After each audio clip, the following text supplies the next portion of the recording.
le Seigneur Jésus. Révélation. La révélation De tes paroles éclair. La révélation De tes paroles éclair. La révélation De tes paroles éclair. Remarquez ici, celui qui est dans l'aveuglement, qui est dans les ténèbres, il n'a pas la révélation. Il n'a pas la révélation. C'est la révélation qui éclaire. Oh, pour éclairer le corps, que ton œil soit en bon état. C'est la révélation qui accorde la lumière. Est-ce que nous voyons? Si vous voyez aujourd'hui un frère, lui ne croit pas en la révélation, il est aveugle. Il ne peut pas être sur le chemin, il se trouve au bord du chemin. Parce qu'il ne croit pas en la révélation. Si vous voyez quelqu'un, non, ouais, moi je n'aime pas la révélation. Allons littéralement noir sur blanc. C'est un aveugle. Bartimée, c'est un aveugle. Il est dans les ténèbres. La révélation vient pour éclairer un peuple. La révélation éclaire une maison. On n'allume pas une lampe pour la mettre sur le boiseau. Elle n'éclairera pas. N'est-ce pas? On la met en haut. Sur le quoi? Les chandeliers. C'est là où elle va éclairer. Mais Bartimée est sous le boiseau. Il ne peut pas éclairer dans les ténèbres. Donc, remarquez très bien quelqu'un. Il dit qu'il a appelé au ministère. Il commence à enseigner. On ne voit pas la lumière dans son enseignement.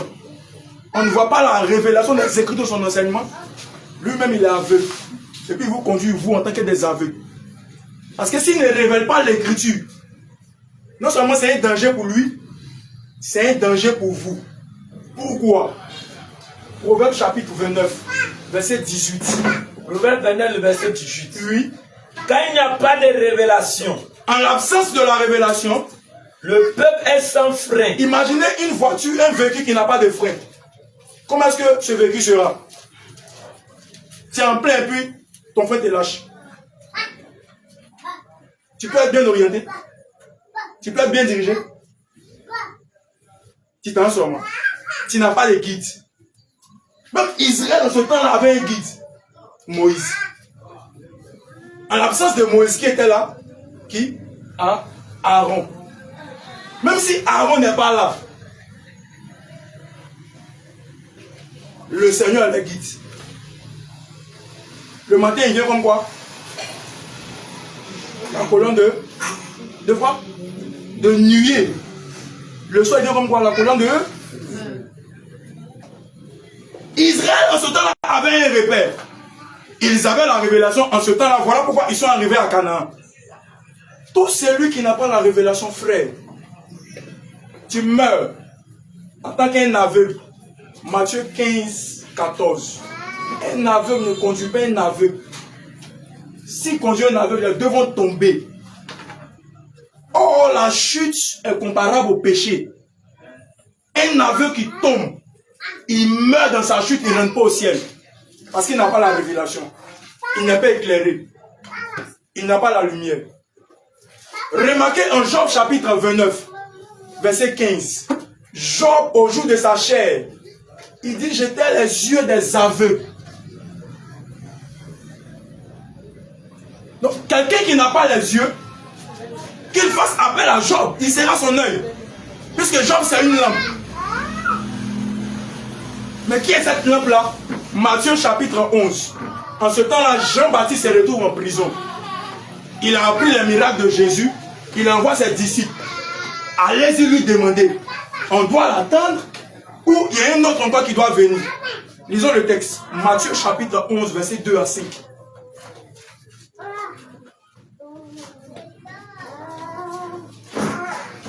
Matthieu 11, verset 2 à 5. Vas-y. Jean ayant entendu parler dans sa prison des œuvres du Christ, lui fait-il par ses disciples. Il envoie ses disciples. Es-tu celui qui doit venir ou devons-nous en entendre un autre? Oui. Jésus leur répondit. Oui.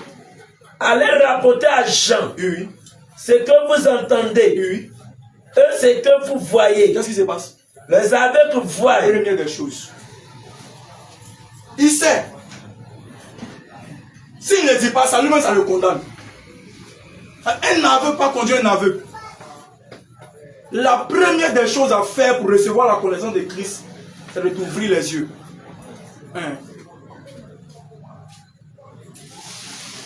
Tu remarques quelqu'un en prie pour lui. 1 mois, 2 mois, 3 mois. Fornication le fatigue. Il retombe dans ça. Frère, c'est un aveugle. Ses yeux ne sont pas ouverts.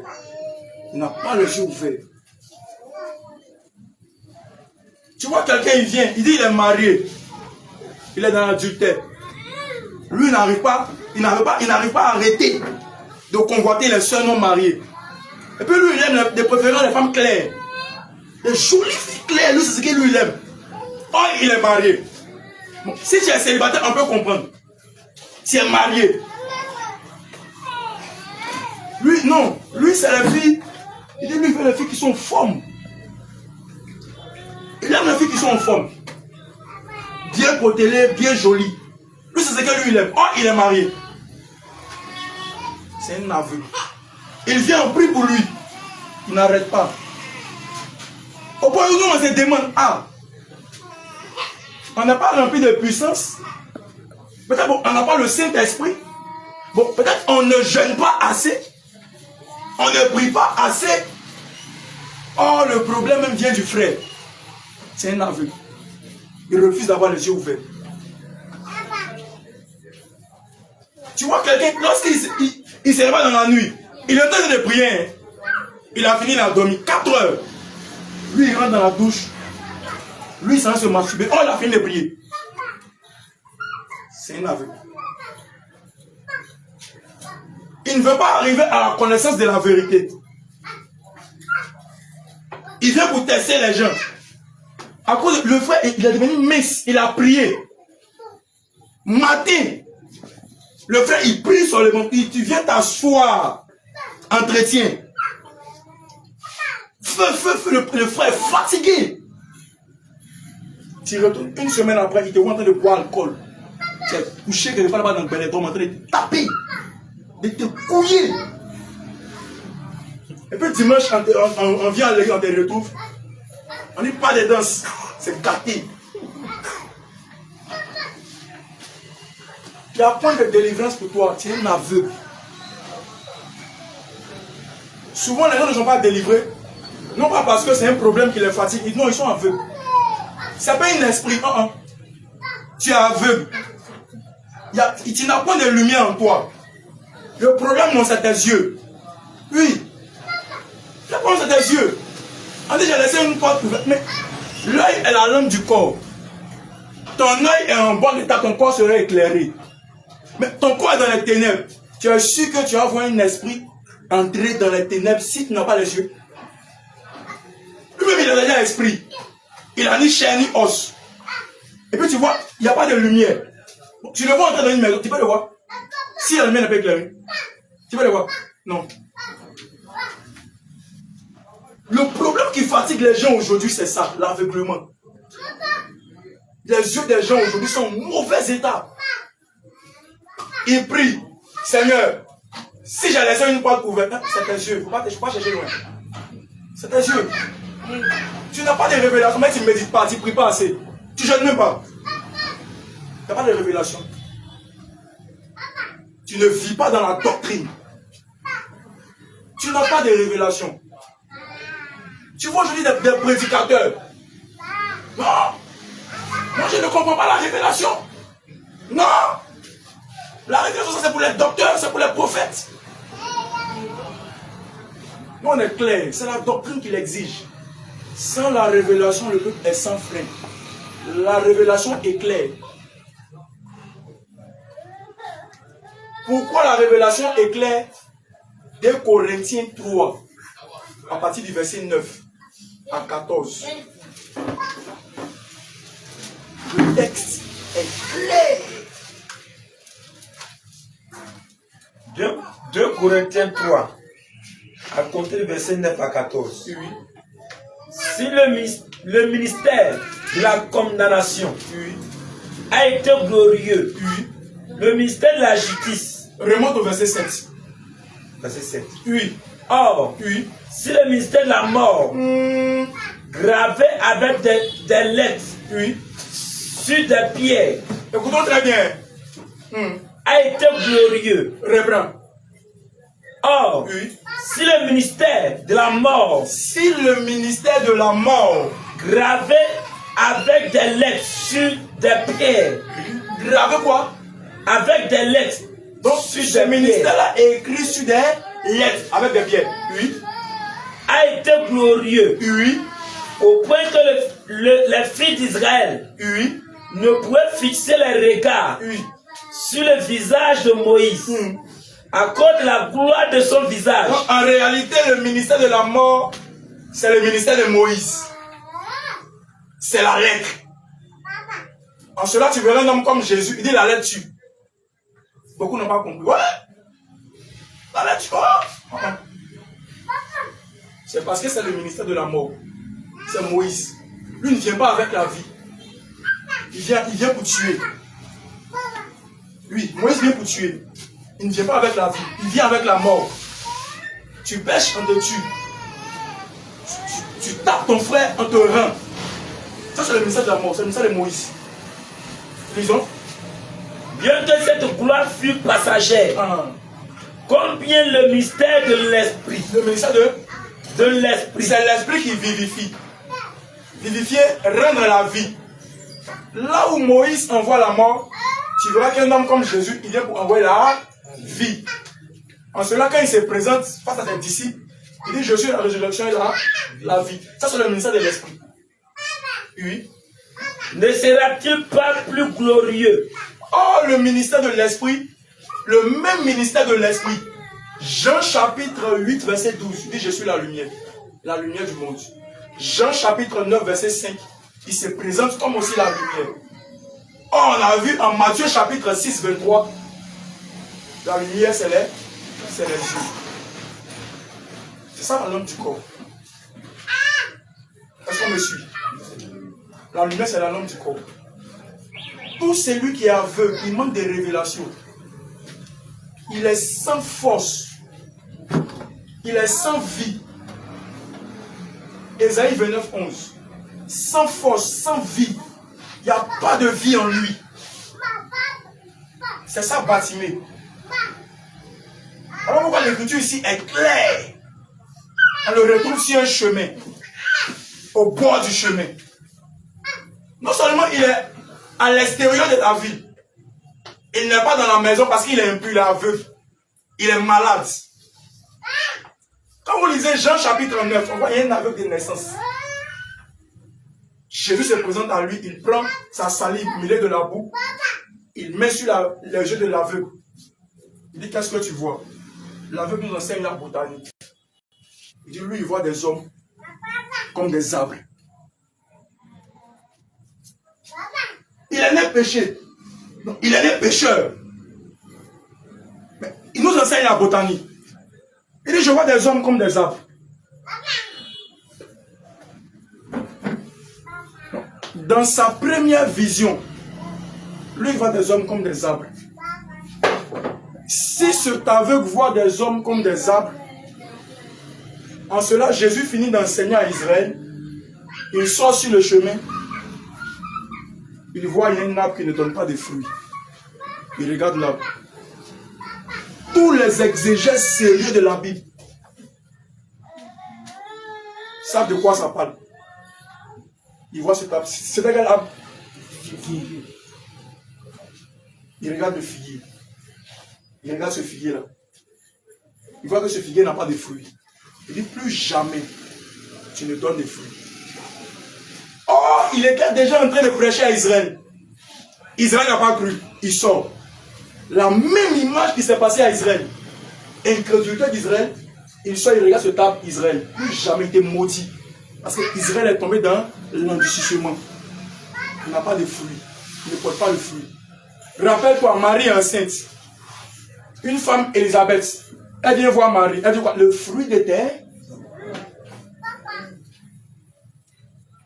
Oh, un homme, c'est un arbre. Cet homme-là, c'est une maison, c'est Israël. Donc, le figuier maudit en ce temps-là, ça parle de la maison d'Israël qui est tombé dans l'endurcissement. Ils n'ont pas cru en Jésus. La malédiction a hérité le Fils. Tout celui qui n'a pas le Fils n'a pas la vie. Tu es frappé de malédiction. C'est lui qui nous enseigne la botanie. Ça, c'est la botanie. C'est pas moi qui le dis. Où il joue avec la nature. Il se confronte avec la nature. Tout ça, c'est la faute d'Adam. Il se retrouve dans les jardins qui pense qu'il est seul. Or, il est accompagné des hommes. Même si Ève n'est pas là, il y a des hommes autour de lui. Les arbres sont des hommes. Même le champ, c'est un homme. Jacob, en Genèse, il s'est fait appeler un champ. Dans ce champ, tu retrouves tous ses fils. Voilà pourquoi tous les fils de Jacob, si tu ne retrouves pas un animal, tu ne retrouves pas une eau, tu vas retrouver un arbre. Donc, tous les fils de Jacob. Tous. Parce que dans le champ ou dans le jardin, il y a le fleuve, l'eau. Il y a les animaux. Il y a l'arbre. Malgré ça, Adam est tombé dans l'endurcissement. Jésus est venu le récupérer. L'histoire se répète de jour en jour. Ça s'est répété dans Bartimée. Lui-même, Jésus, il s'identifie à un homme. Mais à la différence de cet homme de Bartimée, Jésus ne devient pas pécheur. Amen. Lui, il devient péché. Romains chapitre 8, verset 3. Lisons le texte à 5. Je suis là avancé. Romains 8, le verset 3 à 5. Et puis quelqu'un prépare Hébreux chapitre 13, 11 à 14. Romains 8, le verset 3 à 5. Vas-y. Car chose impossible à la loi. Oui. Parce que la chair la rendait sans force. Lis très bien. Dieu a condamné le péché dans la chair. Dieu condamne le péché dans la chair. En envoyant, à cause du péché, son propre fils. Il imagine Zachée, Bartimée. Il prend l'image de Bartimée. Il prend Bartimée, la même histoire avec Bartimée. Parce qu'il sait que Bartimée, c'est un homme qui est un pécheur. Donc, on les place hors de la ville. Qu'est-ce que lui fait? Lui aussi devient péché. Lui ne devient pas pécheur. Mais lui devient péché. Pas vous dire que moi, je dis que je suis un pécheur. Non, hein. Pardonnez. Romains chapitre 8. Jésus n'est pas un pécheur. Sinon, ça va contredire ce que Pierre a dit. Il dit, lui juste. Il a souffert, lui juste pour des injustes. Jusqu'à la croix, il n'était pas pécheur. Mais c'était un péché, tout un péché. Jésus étant péché, qu'est-ce qu'il fait? Il lui aussi, il vient mourir hors de la ville ou hors du camp. Jean chapitre 19, verset 17 à 19. On prend Jésus et puis on l'envoie où? À Golgotha. Or, Jésus lui-même, il a dit en Matthieu chapitre 5, 34 à 35. Lui, il vient de la ville de Jéricho. Puisque Jéricho, c'est la ville du grand roi. Mais en ce temps-là, qui est le roi? C'est Jésus. Puisque en Jean chapitre 19, Pilate a mis une effigie sur la croix, roi des Juifs. Jésus lui-même, c'est un roi. En ce temps-là, Jérusalem, c'est sa ville. Mais il vient dans sa maison. Il vient dans sa ville. Et puis il est crucifié hors de sa ville. À Golgotha. La géographie biblique me renseigne. Jérusalem, par rapport à Golgotha, environ 200 à 500 mètres. Donc, imaginez aujourd'hui quelqu'un qui a marché 200 à 500 mètres avec une croix. Vous voyez cela? Il marche pour aller à Golgotha avec une croix. Pourquoi Golgotha? Parce qu'en ce temps-là, Golgotha était hors de Jérusalem. Ça s'accomplit ici. Hébreux chapitre 13, verset 11 à 13. Il fallait aussi que Jésus vienne et qu'il meure hors du camp. Ils ont le texte. Hébreux 13, verset 11 à 13. Oui. Voilà. Allons dans 12 même. 12. Oui, rapidement. C'est pour cela Oui. que Jésus, Très bien. aussi, afin de sanctifier le peuple, Afin de sanctifier le peuple, par son propre sang, par son propre sang. a souffert hors de la porte. Pourquoi Jésus a souffert hors de la porte?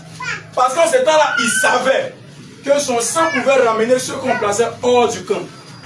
Son sang allait permettre qu'ils allaient rentrer dans le camp, rentrer dans la maison. Mais qui étaient ceux-là qui étaient hors du camp? C'est nous.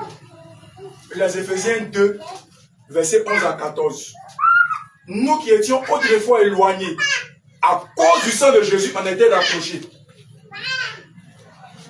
C'est nous qui étions malades. On était aveugles. Sans Christ. Privés du droit de cité en Israël. On n'avait pas de terre. On n'avait pas de corps. On cherchait un corps. Jésus. Et ça, notre terre. On l'a vendu. Pourquoi? Pour demeurer dans la prostitution. Dans la colère. Tu vois, quelqu'un ne marche pas sur ses pieds. Dès que tu marches sur ses pieds, lui t'attendait. Tous les discours du monde que tu n'as jamais vu, lui te montre ça. Oh, tu regardes la soeur. Elle est intercesseuse. Je ne vais la tuer. Marche sur ses pieds. Ça va.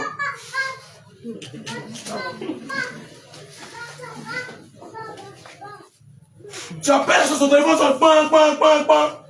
Après, tu rappelles. Il est en prière de Dieu, il est en train de communiquer le Seigneur. Le dimanche, on dit dans dimanche, il faut que dimanche, je pense que tu regardes mal. Tu te demandes, est-ce que ces yeux-là, c'est la lampe, ces yeux-là, c'est le Seigneur?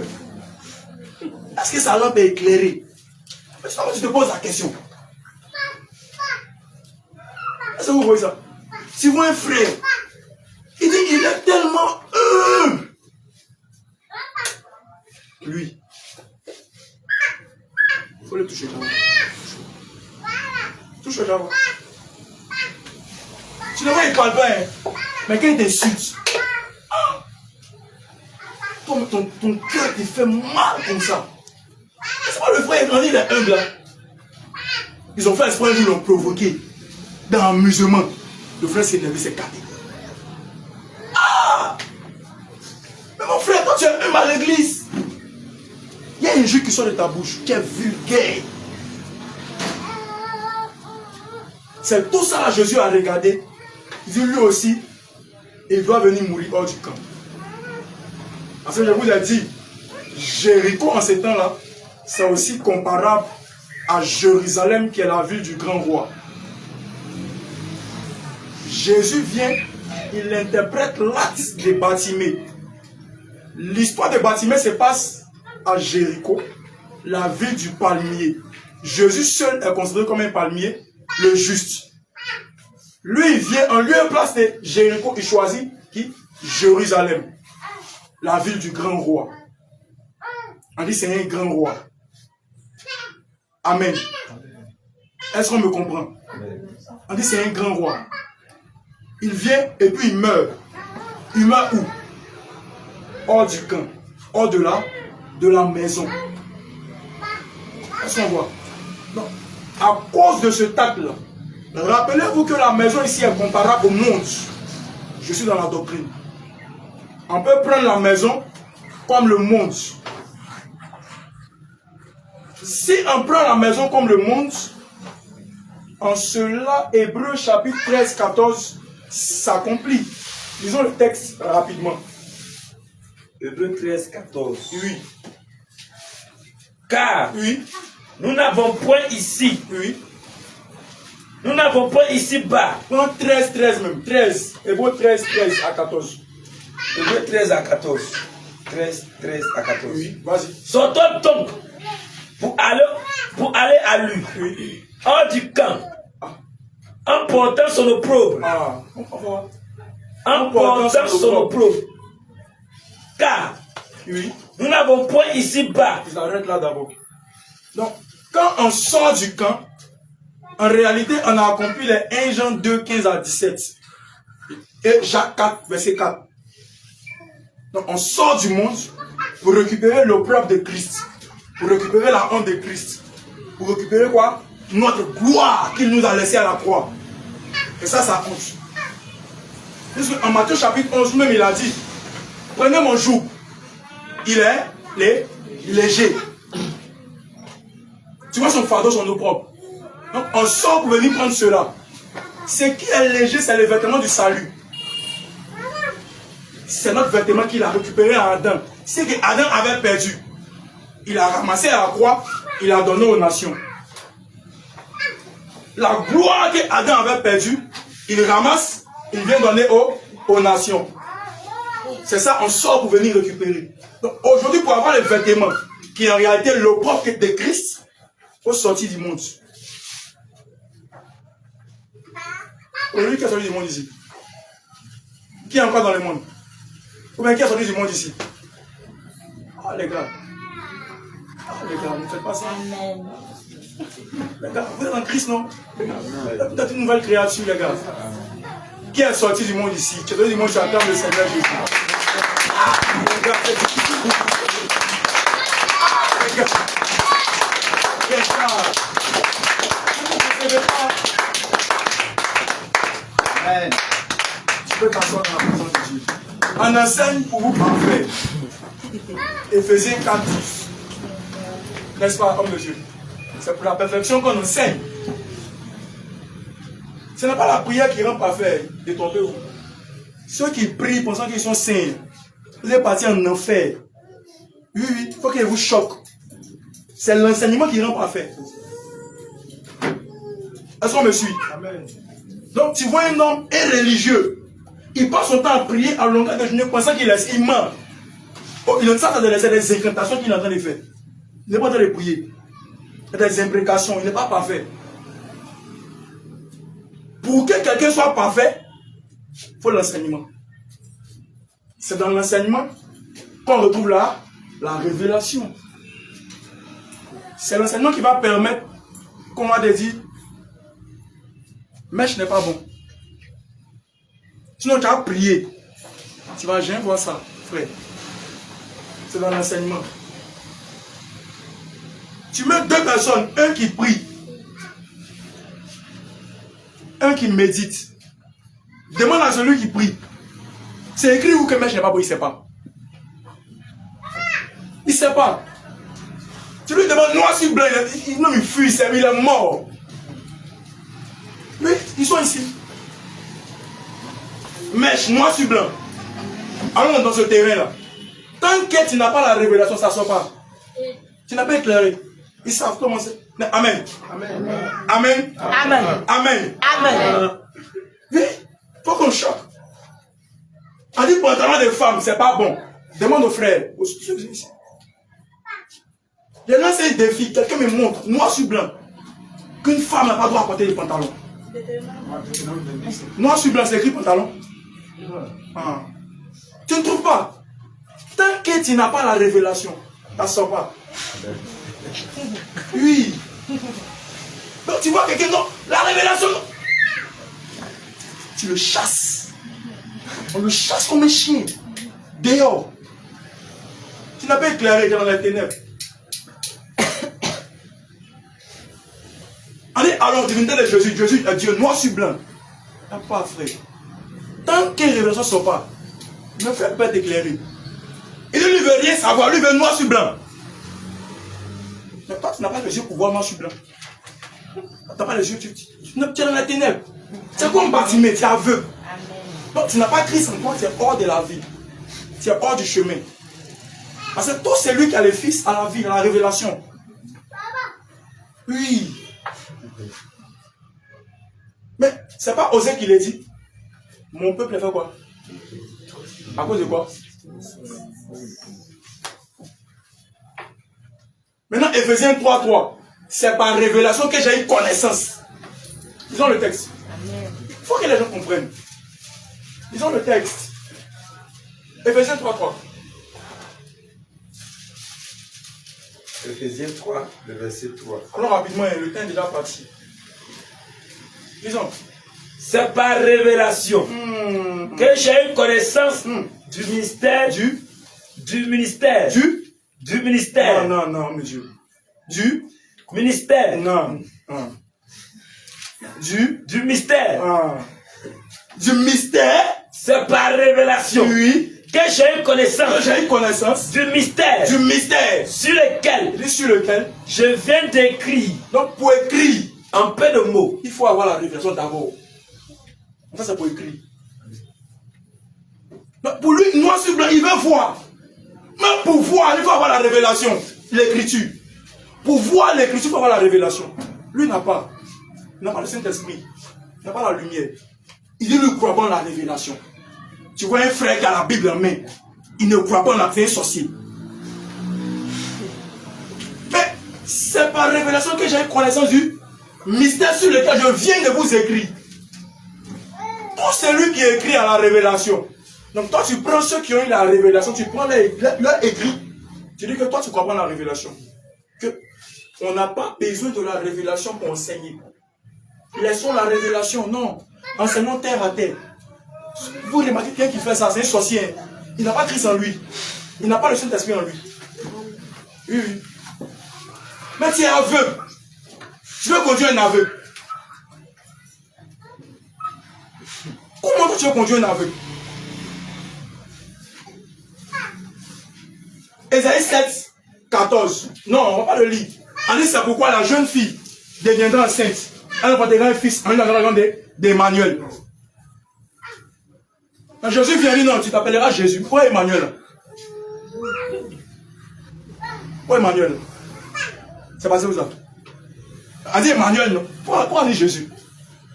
C'est ça qu'on m'a appelé Emmanuel. On a dit au nom d'Emmanuel, sors. Pourquoi on dit Jésus? C'est la révélation. Tu n'as pas la révélation, tu meurs. Tu es comme un cabri mort, on te prend, on va la boucher. Les gens on te jette, mais on te brûle hors du camp. C'est ça, Bartimée. Quelqu'un qui manque de connaissances. C'est un aveu. Non, c'est un aveu. C'est un aveu. Il se lève un bon matin. Il dit, il met le parfum. Il est parti au travail. Quand tu lui parles, ouais, Jésus a mis parfum. Jésus a mis parfum. Maintenant, on appelle Jésus. Jésus vient. On pose la question à Jésus. Ce jour-là, la prostituée, lorsqu'elle est venue vers toi, où est-ce qu'elle a déposé le parfum? Maintenant, écoutons la réponse de Jésus. Sur les pieds. Elle a pris ses cheveux pour ici. Maintenant, tu veux mettre parfum. Mets sur tes pieds. N'est-ce pas? Mais c'est qui est correct, non? Mets sur tes pieds, puis tu prends les chaussures fermées. Tu appelles une femme. Elle a même ses cheveux, tu as un cieux pour voir. Puis tu nous dis même chose que Jésus a dit. C'est pour faire quoi? Pour voir. C'est pour ma sépulture. Et puis on te posait la question, sépulture là c'est quoi? Puis tu as nous expliqué. Ou bien. Mais tu vois les gens qui font ça. Et puis ils sont morts à l'église. Tu les vois, ils débattent. Jésus a mis parfum. Il dépasse son tremble. Oui. Il dépasse son tremble. Jésus a mis parfum. Tu vois un frère, il vient en sauter. Tu vois son pantalon, maintenant il te demande, ah frère, tu es vraiment affranchi. Ton pantalon est sauté. Tu es vraiment affranchi, frère. Non! Dieu regarde pas au cœur. Il veut quand même, il veut quand même. Dieu regarde pas au corps. Il regarde pas à l'apparence. Il regarde au cœur. Mais, appelons, comme ça, je ne peux qu'à dire, appelons-le. C'est du cœur que vient le. Si tu as mis ça, c'est que ça vient de ton cœur. Maintenant, regardons-le. Mais qui n'ont pas de connaissance, il n'y a pas de relation en eux. Donc quand tu approches un frère, tu dis, il faut écrire où que femme pour toi, il va chercher, il faut aller voir les hommes de Dieu qui sont là. Ils vont t'expliquer. Il faut aller voir la servante de Dieu, il va t'expliquer. C'est eux. Lui-même, il allait. Il dit non. Homme de Dieu. Ce gens étaient pouvoir. Venez. On a venu des citoyens, Seigneur. Homme de Dieu, venez. De pouvoir. Il ne peut pas. Mais il est là, ça fait au moins 5 ans, 6 ans dans l'église. Il entend l'enseignement, mais son cœur est endurci, il ne croit pas. Lui, il ne croit pas au mystère. Non, il ne croit pas à la révélation. Pour lui, non, on va venir matin, femme ne porte pas mèche, perruque. D'accord? C'est écrit où que femme ne met pas perruque. Noir sur blanc. Ça s'offre? On s'en va. Tu ne peux pas. Il y a des gens, tu les écoutes. Tu te dis, mais celui-là, c'est une offre. Est-ce qu'il est d'abord bébé spirituel? Est-ce qu'il est d'abord né? Avant même d'être au lait, est-ce qu'il est né? Oui. Est-ce qu'il est né même? Parce qu'en général, lait, c'est trop pour lui-même. Il prêchait terre à terre. Tu vois un frère qui prêchait terre à terre. Mèche, pantalon. Il dit pour lui, c'est terre à terre. Ah! C'est terre à terre. C'est écrit où que femme ne porte pas perruque. Noir sur blanc. Même si tu réveilles Dieu, même si tu appelles Jézabel, tu ne vas pas voir perruque dans les Écritures. On voit. Ceux qui ont lu la Bible, on voit. Non, il n'y a pas. Mais pour lui, il dit c'est terre à terre. Maintenant, prenons la question. C'est écrit où? C'est écrit où? On ne connaît pas. On ne connaît pas. Mais il sait que si on fouille, ça n'existe pas.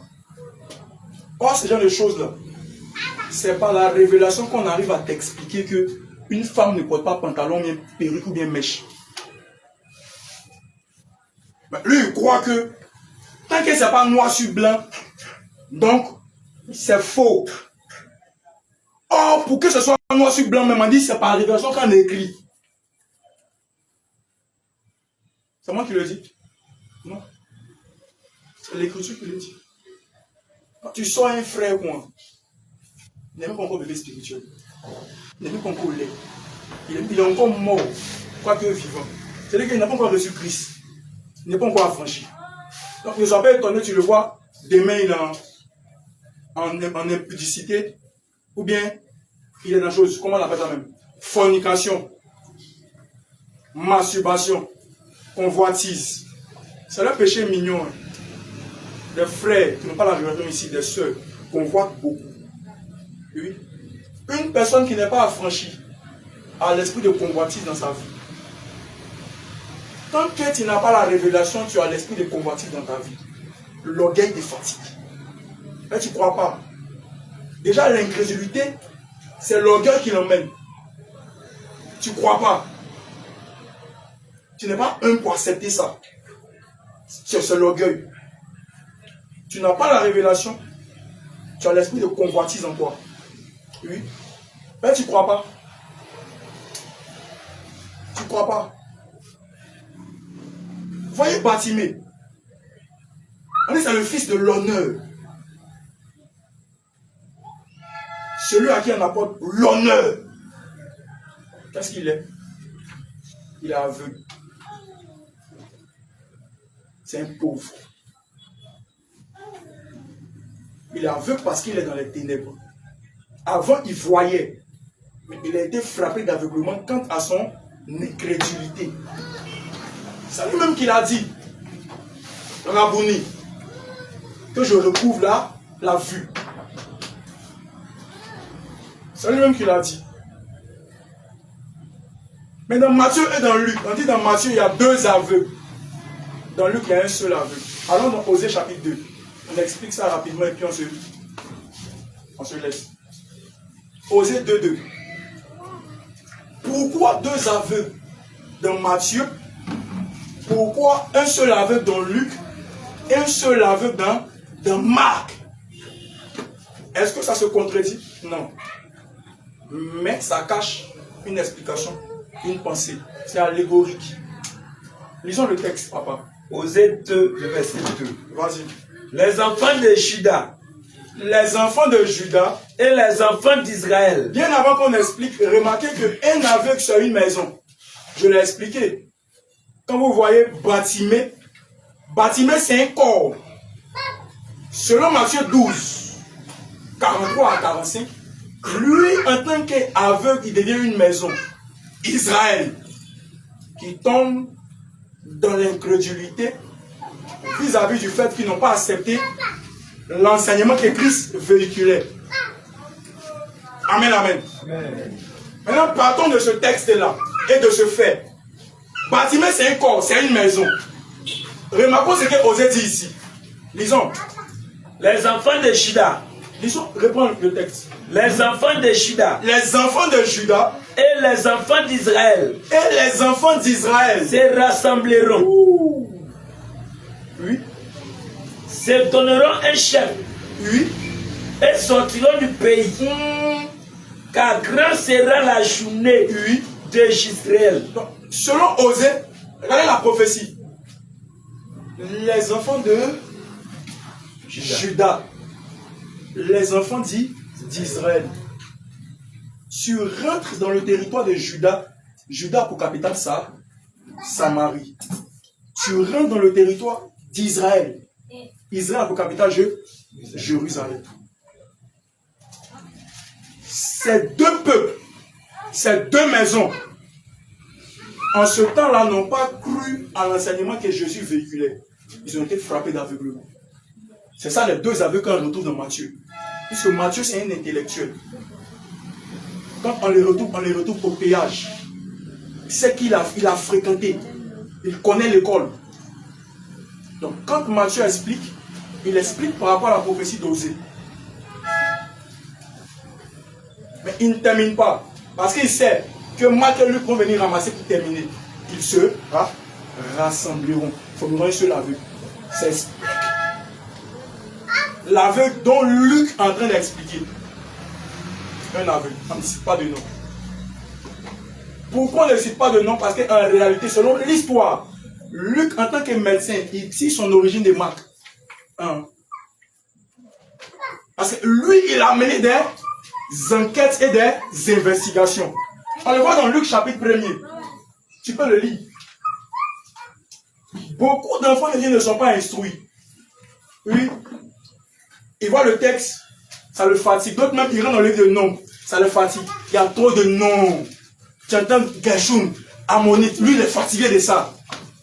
Oh, il ne sait pas que derrière ces noms-là, ça cache toute une prophétie. Il ne lit pas. Ils ont le texte, Luc 1er, 1 à 2. Le premier, le verset 1 à 2. Vas-y. Plusieurs ayant entrepris de composer un récit des événements qui se sont accomplis parmi nous. Des événements qui se sont accomplis parmi nous. Très bien. Suivant ce que nous ont transmis, ceux qui ont été des témoins oculaires Et dès le commencement, et sont devenus des ministres de la parole. Vous voyez, Luc, quand il écrit, il tire de Marc. Parce qu'à l'origine, il n'y avait seulement que Marc qui avait l'histoire de la vie de Bartimée. Matthieu ne parle pas de Bartimée. Ceux qui lisent le savent très bien. Matthieu présente deux aveugles. Et Luc dit non, faisons attention. Si lui là, il a parlé de Bartimée, c'est que vérifions l'origine. Il ramasse le livre d'Osée. Il voit que deux maisons formeront un seul peuple. À leur tête, il y aura un chef. Qui est ce chef? Ésaïe chapitre 33, verset 22. L'Éternel lui-même. Il vient à la personne de Jésus.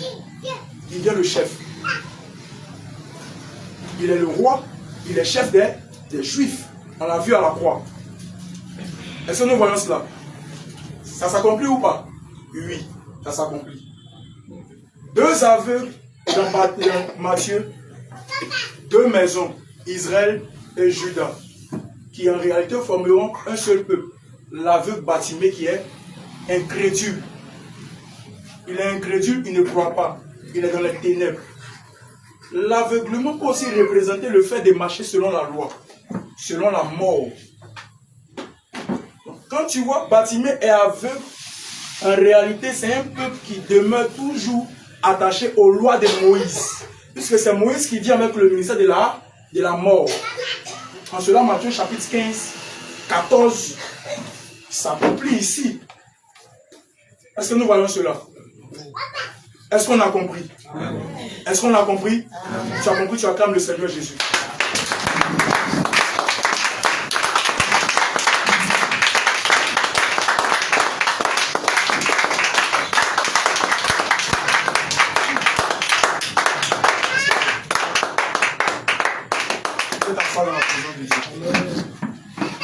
Alléluia.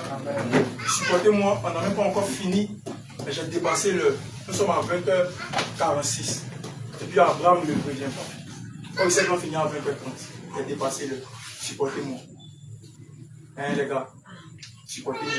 Alléluia. Amen. Je pense que la prochaine fois, on aura le temps de terminer. Amen, amen. Amen. Abraham, pardon, vous passez les informations. Je suis estimé.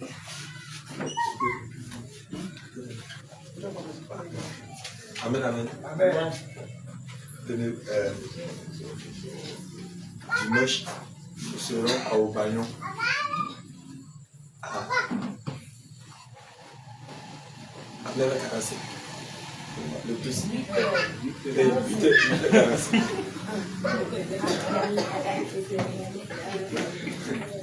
À 8h45, le plus bas à 9h00. Mais je vais te dire que ne sois pas en retard. Parce que lorsque tu es en retard, tu vas manquer beaucoup de choses. Tu vas manquer beaucoup de bénédictions. Amen, amen. Donc, sois à l'heure le samedi, demain. Il faut te préparer. Si tu sais que lorsque tu ne dois pas vite, tu te réveilles vite. Il faut dormir vite. Enfin, te réveiller très tôt le matin. Et si tu sais que tu as le dimanche des tâches à faire le matin, j'aimerais que tu les fasses la nuit. Afin que le matin, tu te réveilles très tôt. Afin de ne pas être occupé par des choses de venir en retard. Parce que le retard va nous amener en enfer. Amen, amen. Amen. Donc voici un peu l'information. Alléluia. Amen. Tu vas les tenir debout. Le prophète Emmanuel va nous donner la prière de la foi. Prions au nom de Jésus. Aimons au signe de recevoir. Seigneur Jésus, notre Dieu, notre roi. Éternel, voici encore en ce soir. Tu as voulu, bon Éternel, parler en nos cœurs. Éternel, donne-nous de serrer ta parole dans nos cœurs, afin de ne pas pécher contre toi. Éternel, merci pour ce moment extraordinaire que tu nous as permis de passer en ta présence. Car toi-même tu l'as dit que là où 2 ou 3 sont rassemblés en ton nom, tu es présent. Et Seigneur Jésus-Christ, comme la Bible dit, chaque chose a son temps. Voici, nous sommes à la fin, Éternel, mon Dieu, de ce moment éternel. Je te prie, Père, que toi-même tu conduis chacun de nous chez lui. Et que dans nos différentes maisons, Seigneur, tu sois avec nous. Et que tu nous gardes et nous protèges comme toujours, Papa. Seigneur, donne-nous ta paix, s'il te plaît. Et que ta joie éternelle, mon Dieu, envahisse nos cœurs tous les jours. Père, nous te confions cette nuit. Garde chacun de nous, Père. Nous te confions, Seigneur, demain samedi également. Et nous te confions dimanche éternel, ce jour grand et merveilleux. Et que Père, Seigneur, mon Dieu, tu permettes que, Seigneur, ce jour-là, nous soyons encore tous rassemblés pour te rendre gloire. Merci infiniment et que toute la gloire te revienne au nom de Jésus. Amen. Amen.